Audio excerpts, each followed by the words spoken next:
research is focused on developing strategies to treat high-grade precancerous lesions. So these include therapeutic HPV vaccines, as well as using a plant-derived compound called artesunate to treat high-grade dysplasias. That's me in a nutshell. Okay, so I have some questions here to address. One, Yeah. Oh, go sorry. ahead, go ahead. Oh no, I was just going to ask you the questions, but my video is off for some reason, so I can't turn it back on. I'm so sorry. You should go ahead and try now. Sorry. You can try now, turn it on.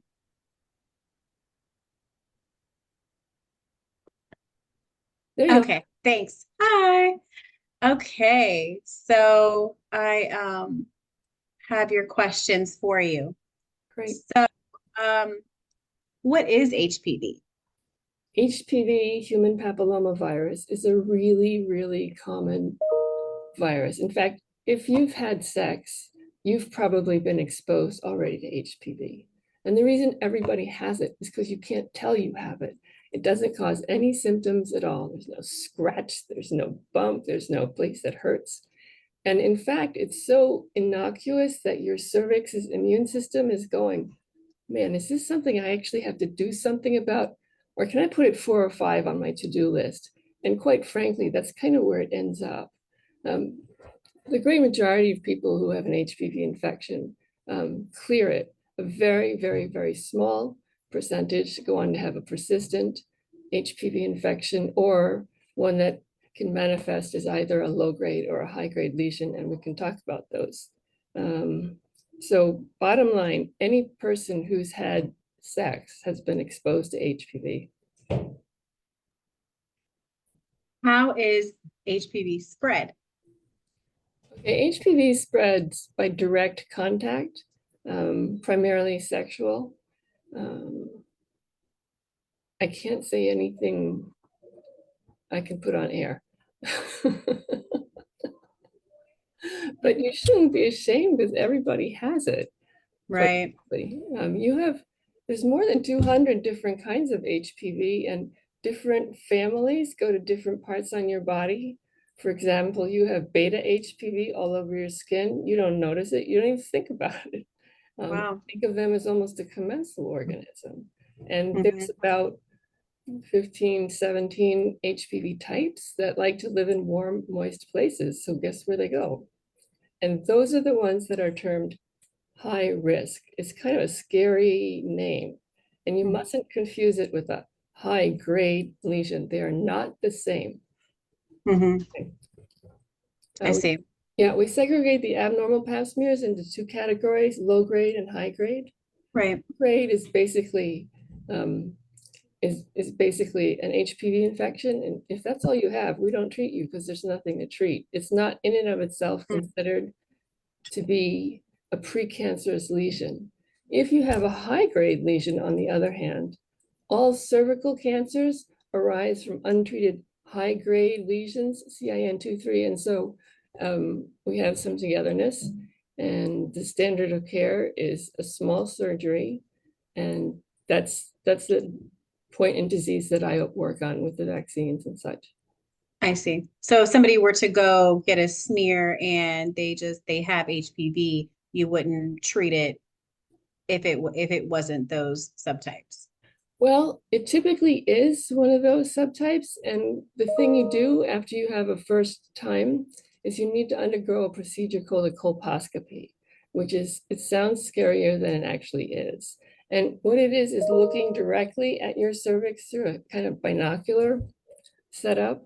And we look for areas that could suggest something that could be causing your abnormal pap smear. It may or may not include a biopsy.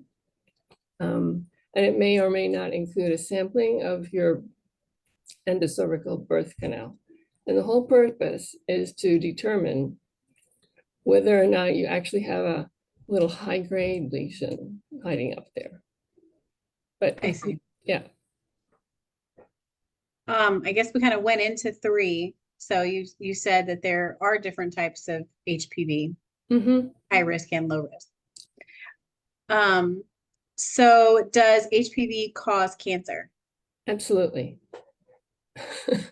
And that's why people get scared. Mhm. The vast majority of people who have HPV will A, never know it, and B, nothing will happen. HPV causes cancers not only of the cervix, but also of the vagina and the vulva and the area around the anus, intraanal, and also of the back of the head and neck. And we know most about HPV disease in the cervix because that's most commonly when it happens. HPV disease in the back of the head and neck is becoming increasingly more common. And the puzzle about it is that it occurs a lot in men who are heterosexual. Interesting. Yeah, go figures. They get it in their mid like 40s or 50s. Hmm. And it's very treatable. Okay. Hmm. Um, but so HPV doesn't always mean you'll get cancer, No, not at all. right? You should try to take it off of your freak out list Yeah, and find an HPV doctor who knows what's going on. And so this can get to your sort of nuisance list. right. How can people avoid HPV and the health problems that it can cause?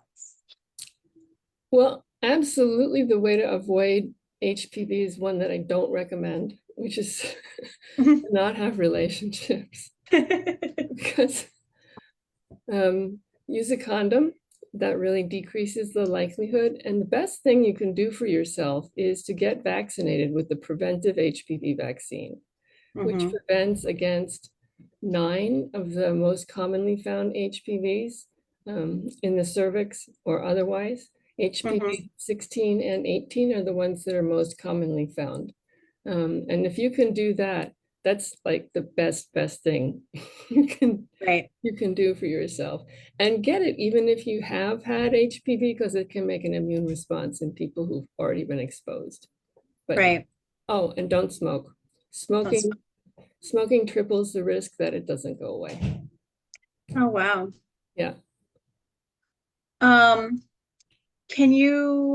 what are HPV genital warts? Those are what we call the low risk HPV genotypes. And those are included in the nine valent Gardasil 9, and they are HPVs 6 and 11. And so if you get the preventive vaccine, it will also protect you against genital warts for sure. Okay. And is an HPV test always available when you get a cervical pap smear? Technically, it is. In women who are younger, they get an HPV test if there's something not totally completely normal about their pap smears. And above age 30, it's automatic that you get an HPV test. And you typically can't get a second HPV test in the space of 12 months. It has to be Okay. bigger than that. Okay. If HPV causes cervical cancer, Mhm. do you ever clear the HPV after it causes cervical cancer? That's a great question. Most people want to know, are they ever going to clear HPV period if they have, like a normal pap smear and detectable HPV, which by the way is the most common clinical setting, is to have a totally normal pap smear and detectable HPV. Actually, my answer to that is I don't know. I think some people do clear it, but we don't know where it's dormant. Like, I think we don't clear necessarily all viruses, like chickenpox, for example. You have chickenpox when you're a kid, and then when you're older, you get shingles, and it's the same virus that's been hanging out in your body the whole time. We Right. don't know whether or where HPV would do that. But really, if I had a normal pap smear and like intermittently detectable HPV, That way, that would, you know, it sure beats having a high-grade lesion. And we do scan you a little bit more frequently if that's your setting. Does HPV affect men similarly to the way it affects women? No. No. It's a great question. You'd think it would, but it doesn't. And currently, there's no way to test for HPV on a man. It's not as simple as you might think. A Q-tip doesn't do it. No. And the big thing for men is the back of the head and neck. And to my knowledge, there have not been validated screening methods for HPV, not even gargling and then testing the gargle water works. So people are working on therapeutic vaccines and all kinds of different treatments for HPVs because they're so common.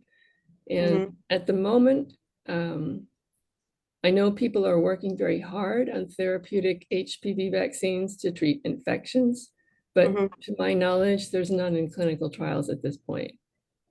I see. People are working on it. Yeah.